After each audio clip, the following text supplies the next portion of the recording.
오늘 우리에게 주신 하나님 말씀은 누가복음 4장 22절에서 30절까지 말씀입니다.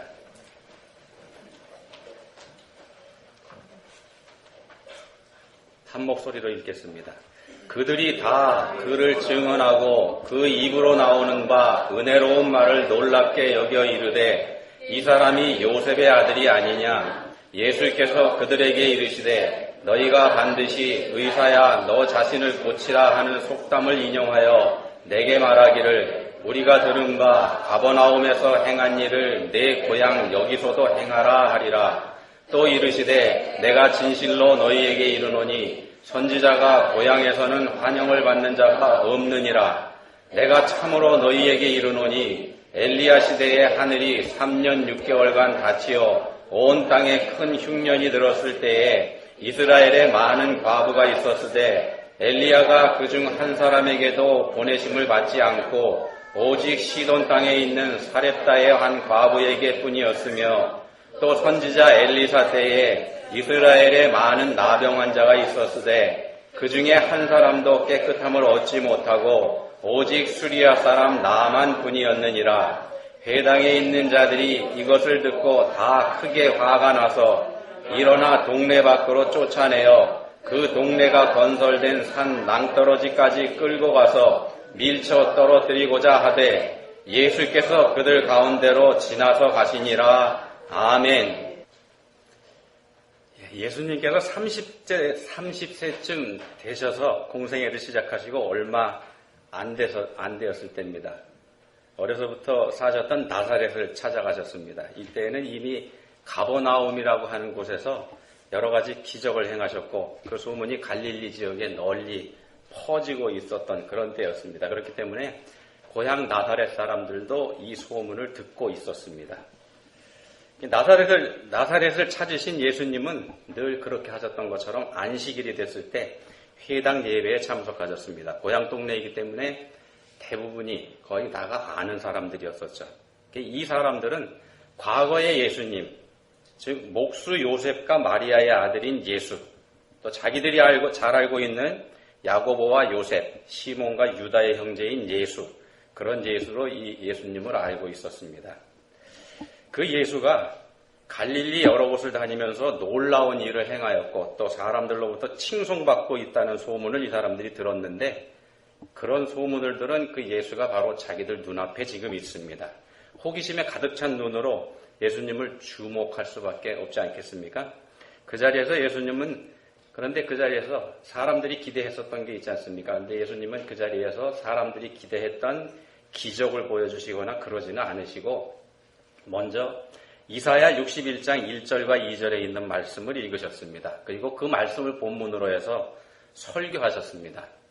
말씀이신 예수님께서 전하는 말씀이기 때문에 이 설교는 당연히 은혜가 넘치는 설교이었을 거라는 거 우리가 쉽게 짐작해 볼 수 있습니다.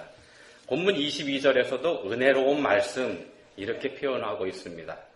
그 말씀 자체가 이 세상의 어떤 설교보다 더 은혜로웠을 거라는 겁니다. 그렇지만 그렇게 은혜로운 말씀임에도 그 말씀을 듣고 있는 고향 사람들은 시험에 들고 말았습니다. 예수님의 설교 내용에 문제가 있다 이렇게 보았기 때문에 그렇습니다. 예수님은 이사야 61장 1절 2절 말씀이 오늘 너희의 귀에 응하였다. 여기서 예언하고 있는 이 말씀이 오늘 당신들 귀에 응했다. 이루어졌다 이렇게 말씀하셔서 예수님 자신이 바로 그 이사야서 말씀에서 예언하고 있는 구세주, 즉 메시아라는 말씀을 하셨기 때문에 그렇습니다. 내가 바로 당신들이 기다리는 메시아, 이 성경에서 말씀하는 메시아다 이렇게 말씀을 했습니다. 복음서를 읽어보면은요, 예수님 자신이 메시아라는 사실을 오랫동안 감춰오셨음을 알 수 있습니다.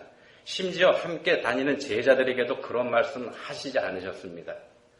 공생애가 막바지로 접어들어갈 즈음에 이르러서 제자들의 입에서 고백이 나올 때까지 예수님 스스로는 이런 말씀을 하지 않으셨다는 걸 우리가 알 수 있습니다. 그런데 유독 본문의 나사렛에서는 공생애를 시작하시는 시점임에도 공개적으로 자신이 메시아다 이렇게 밝히신 겁니다. 예수님께서 고향 나사렛을 특별하게 생각하셨다는 걸 우리가 짐작해 볼 수 있습니다. 이 장면을 통해서요. 그런데 그런 예수님의 기대와 배려에도 불구하고 예수님의 그 말씀을 들은 사람들이 웅성거리고 또 수군거립니다. 이 사람이 요셉의 아들이 아니냐? 그리고는 예수님을 죽이려고 덤벼듭니다. 하나님을 모독했다는 겁니다. 3년 뒤에나 십자가에 달려서 돌아가실 예수님께서는 공생애를 시작하시는 시점에서 벌써 죽이려는 사람들을 만난 그런 셈입니다. 그런데 하필 그 사람들이 고향 사람들입니다. 사실은 누구보다도 더 잘 예수님을 믿어주고 예수님을 따라주어야 할 사람들인데 나사렛 사람들은 전혀 그렇지 않았다는 겁니다. 이들에게 어떤 문제가 있었기 때문에 구세주로 오신 예수님을 죽이려고 하는 첫 번째 부류의 사람들이 되는 그런 불명예를 이 사람들이 안게 됐는지 그걸 한번 살펴보려고 합니다. 본문에서 두 가지 예가 나오는데요. 그 예를 통해서 한번 보도록 하겠습니다. 하나는 열왕기상 17장에 기록된 사르밧 과부의 예고 또 다른 하나는 열왕기하 5장에 기록된 아람 나라의 군대 장관 나만의 예입니다. 예수님께서 이 두 사람의 이야기를 하셨을 때 고향 사람들이 크게 화를 냈다 이렇게 되어 있습니다. 이 사람들의 문제를 이 예를 통해서 예수님께서 정확하게 집어내셨다는 말씀이 됩니다. 먼저 사렙다의 과부 이야기부터 한번 보도록 하겠습니다. 구약성경 열왕기상 17장에 나오는 말씀인데 여기서는 사렙다가 아니고 사르밧 이렇게 지명이 소개가 되고 있습니다. 이 당시에 활동했던 선지자가 그 유명한 엘리야입니다. 갈멜산에서 바알 선지자 450명과 겨루었던 바로 그 엘리야 선지자입니다. 사르밧의 과부를 엘리야가 찾아간 건 갈멜산 사건이 있기 전입니다. 이 당시 북왕국 이스라엘의 왕이 아합이라는 사람이었습니다. 아합은 하나님의 법을 어기고 이방 나라인 시돈이라고 하는 나라의 공주인 이세벨을 아내로 맞아갔습니다. 그런데 이 이세벨이라고 하는 여자가 천하의 악질입니다. 얼마나 악질이냐면요. 이 이세벨이라고 하는 이름이 요한계시록에까지 등장할 정도입니다.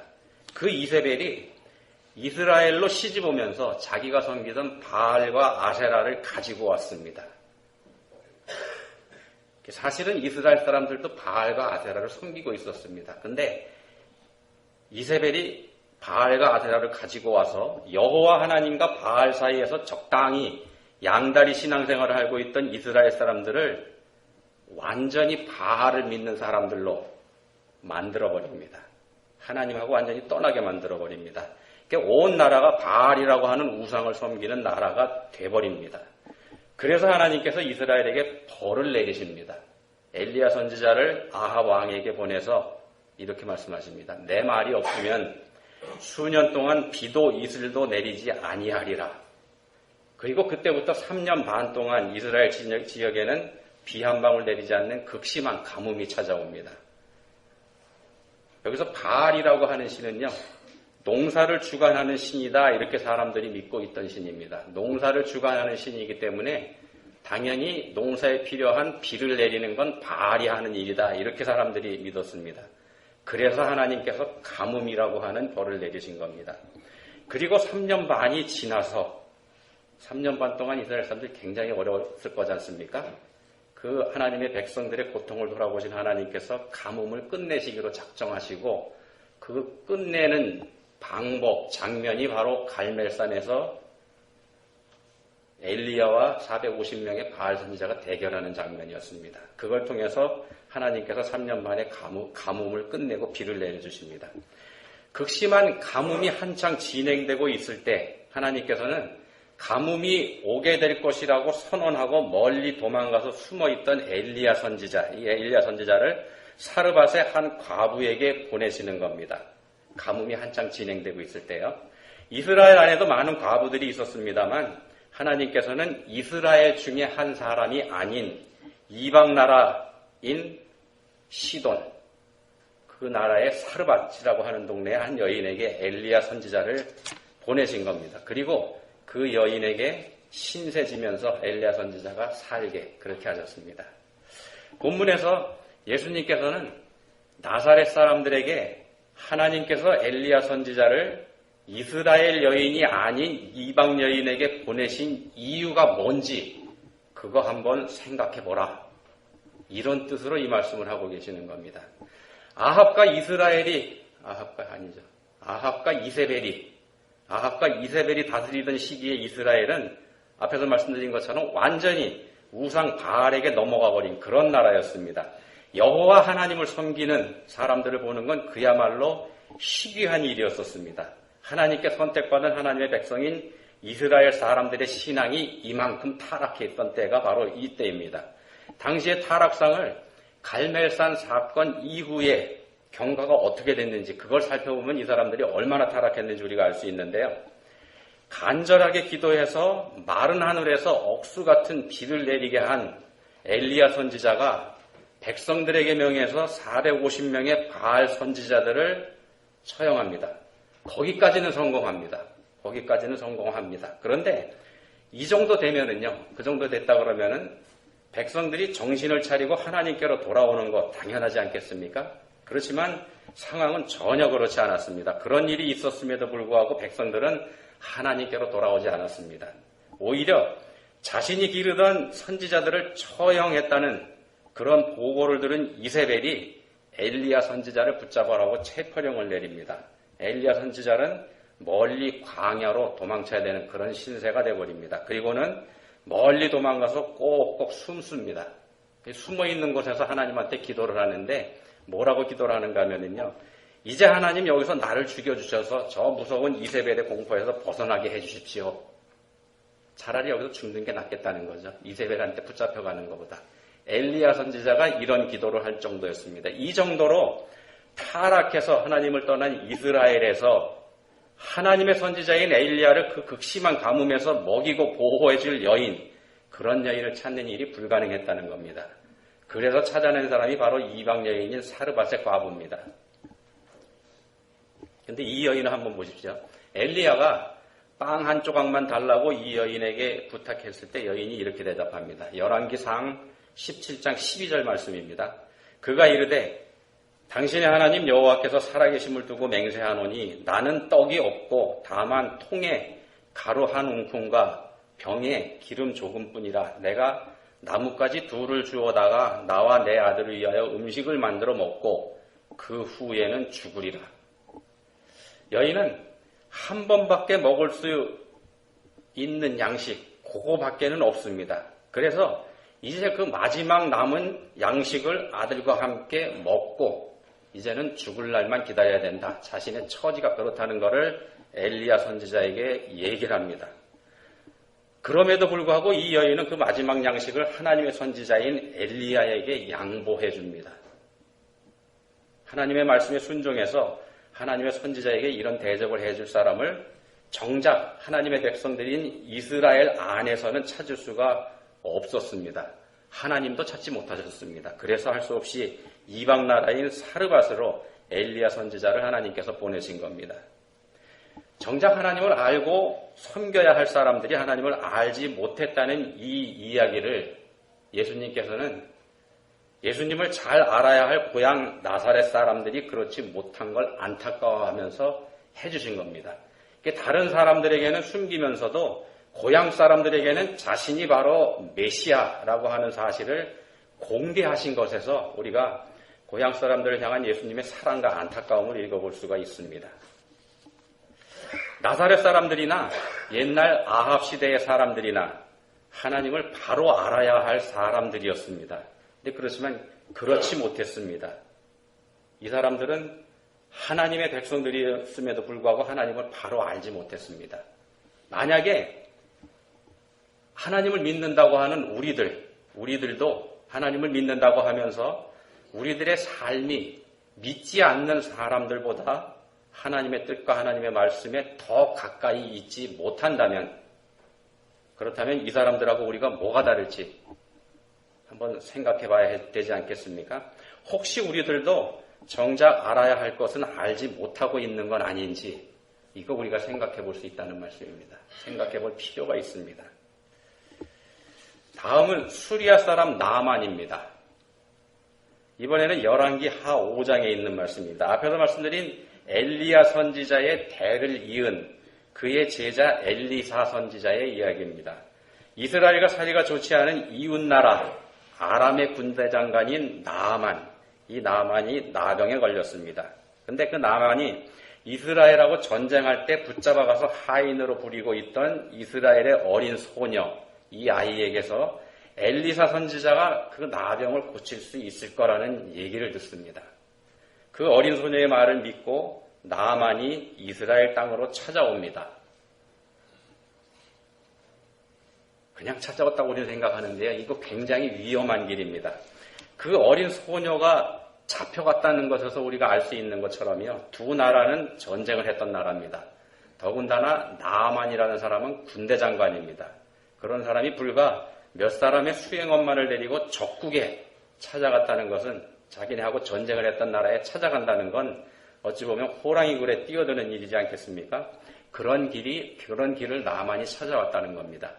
엘리사가 자신의 병을 고칠 수 있을 거라는 믿음이 그에게 없었다면 안 되는 일입니다. 나아만에게 엘리사가 내 병을 고칠 수 있다는 믿음이 있다는 증거입니다. 어린 소녀의 말을 듣고 믿음을 가진 사람이 바로 나아만입니다. 이스라엘 사람이 아닙니다. 그리고 그가 자존심까지 굽혀가면서 엘리사의 말을 순종해서 요단강에 7번 몸을 담그고 나병을 고쳤다는 거 우리가 다 알고 있습니다. 그 당시에 이스라엘에도 수많은 나병 환자들이 있었습니다. 그렇지만 믿음을 가지고 엘리사를 찾아온 사람 없었습니다. 오직 이 이방 사람인 나아만뿐이었습니다. 나아만은 어린 소녀의 말만 믿고 생명의 위험을 무릅쓰고 그러면서도 엘리사를 찾아온 겁니다. 그렇지만 엘리사는 이웃나라 군대 장관에 걸맞는 예우와 환영은커녕 나아만의 자존심을 건드리는 그런 행동까지 보였지 않습니까? 정작 쉽게 엘리사를 찾아올 수 있었던 이스라엘의 나병 환자들 중에서는 아무도 엘리사를 찾아오지 않았습니다.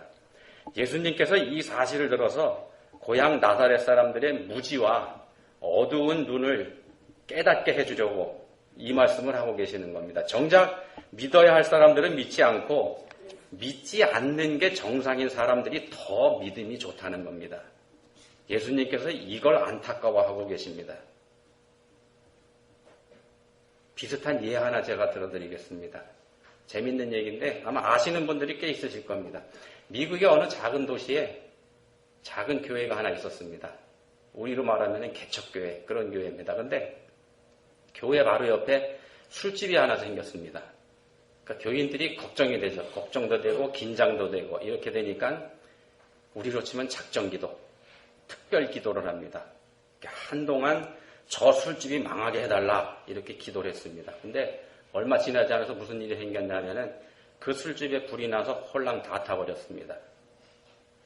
교인들이 어떻게 했겠습니까? 기도 응답을 받았다고 좋아했지 않겠습니까? 근데 문제가 생겼습니다. 어떤 문제냐면은 화가 난 술집 주인이 교회를 상대로 소송을 걸어서 손해배상을 요구해 왔습니다.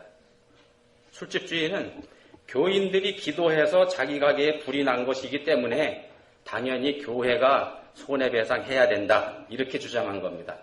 어떻게 해야 할까요?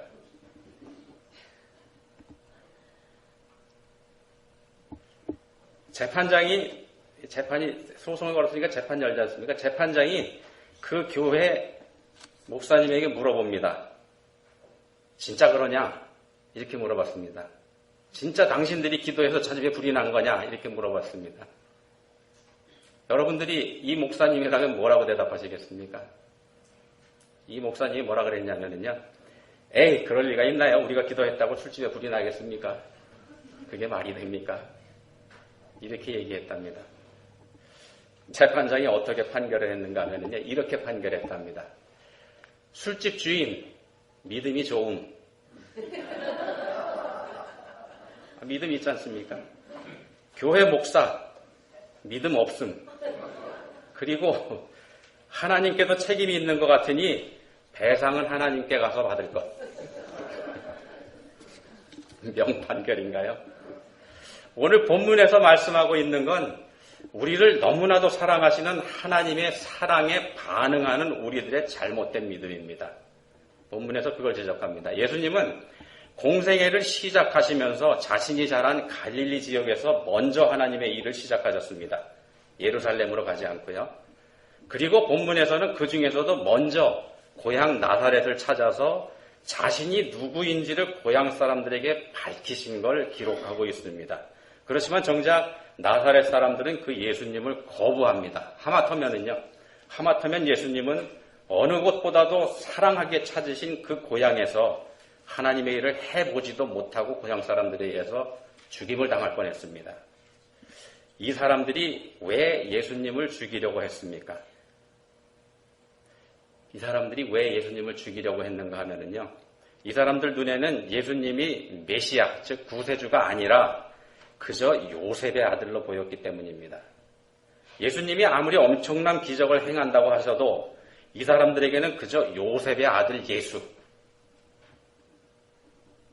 온 이스라엘, 더 나아가서 온 인류를 구원할 구세주로 오신 예수님이었지만 이 사람들에게는 여전히 요셉의 아들 예수일 뿐이었다는 말씀입니다. 이들에게는 요셉의 아들이라고 하는 견고한 잣대가 있었습니다. 그리고 그 잣대를 하나님에게도 들이댄 겁니다.